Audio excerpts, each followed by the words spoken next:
Bonjour, je m'appelle David. Niosens, c'est quoi?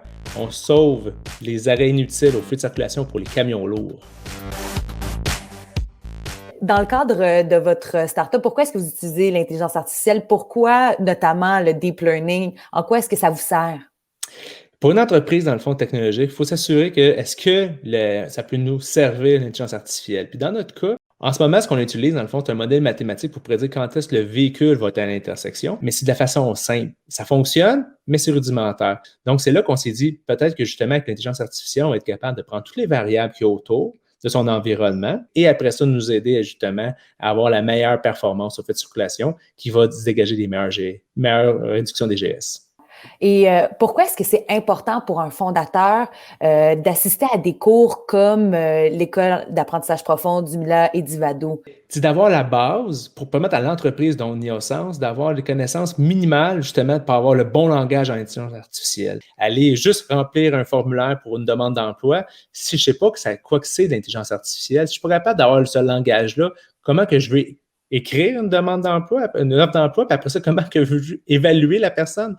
Donc, c'est vraiment ce niveau-là. Je pense qu'au minimum, comprendre l'intelligence artificielle fait vraiment, vraiment du bien quand tu es aux opérations. Puis, comment est-ce que tu pourrais décrire ton expérience de la 6e école en apprentissage profond d'Ivado et Mila? J'ai une chose que, à part toutes les personnes qu'on a côtoyées, à part vraiment des très bons professeurs, le contenu qui nous a aidés, les sommités qu'on a vues, la crédibilité qui est vraiment, vraiment très forte, c'est la capacité d'apprendre à ton rythme. J'apprenais le samedi, dimanche, puis dans la semaine, j'avais des gens en personne à qui je pouvais poser des questions. Puis, si tu avais à isoler seulement un trait positif de cette école, ce serait lequel? Je l'ai dit à crédibilité, mais sérieusement, si on le regarde d'un point de vue personnel, c'est qu'en très, très peu de temps, j'ai pu comprendre le langage, puis j'ai pu comprendre comment ça fonctionnait. J'ai pu comprendre justement qu'il y avait des librairies, PyTorch, TensorFlow, qui étaient disponibles, puis comment aller, dans le fond, aller maximiser ces informations-là. L'équipe en arrière de ça, on sent que c'est profond, on sent qu'il y a une grande crédibilité, puis c'est facile de faire confiance justement à l'information qu'on reçoit parce qu'on sait que c'est la meilleure, tout simplement. Oui. Puis je rebondis sur ce que tu disais par rapport justement à la crédibilité et tout ça.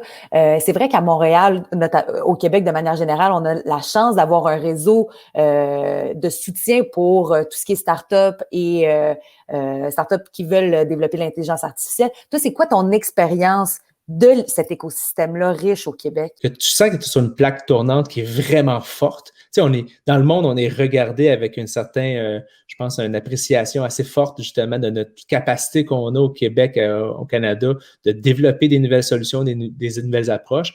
Juste ça te rassure. Tu te sens que tu es au centre, tu te sens pas que tu es à côté, que tu manques de quoi, que juste cette espèce d'héritage-là, moi, je trouve ça excellent. Ben, vraiment, merci beaucoup, David, pour ton temps. Puis on regarde avec très grand intérêt le parcours de Niosens, pardon, et on se voit très bientôt.